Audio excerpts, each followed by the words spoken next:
going on. And so I say that to say, you're absolutely right. The Lord will give you a passion, He'll give you a thing to do, and it will support you if you do it for Him, you know, and you do it in His name, and you do the best that you can do.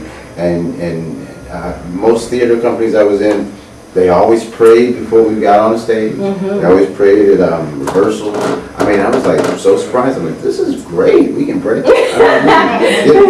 I did a play called, written by a famous actress, Lauryn Hill. She wrote a play called, in New York, it was called Welfare. Welfare? Yeah, the name of the play. It was great. I played a character that, you know, you're talking to the person behind the desk, they make you so mad you jump over and snap. That was fun. Before the shows, we would pray and get the Holy Ghost would fall. We'd be up behind the curtain on the stage with all those folks sitting out in the audience. What are they doing right there? And we was like, just That's praying. interesting. You know? So, and the Lord just blessed. I mean, you must have asked God something along the way. Because the only reason I feel that, well, I asked God what's the #1 reason that most Christians are not making a living from this gift and from their gifts, and He said because they don't ask. Well, you have not because you ask not. True. Or you ask amiss. Yeah. In other words, you don't ask to use the gift for the glory of God.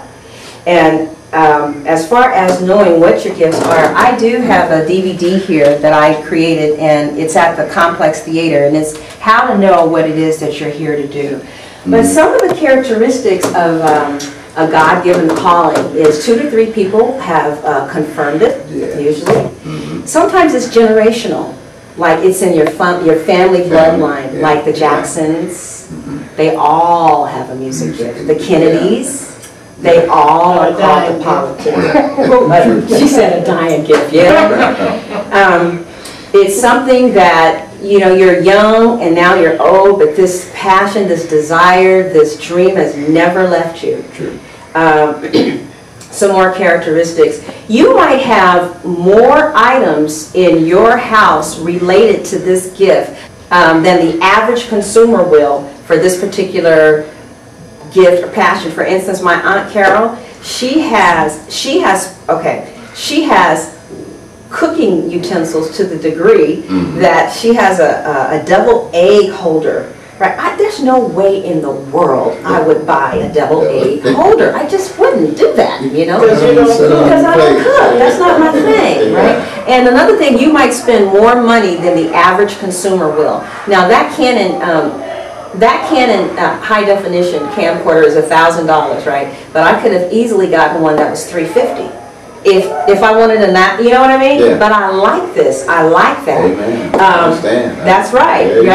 You know, yeah. My aunt, my other aunt, she got this pair of knives that were $1,000. If I had $1,000, there's no way in the world. Oh yeah, there you go. That's good.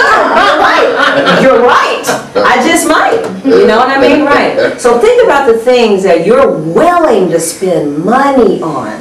Think about passions. Think awards. A lot of times, what if you won an award to do? Now you have a soul calling and you have a spirit calling. And you got to do both of them, otherwise you got to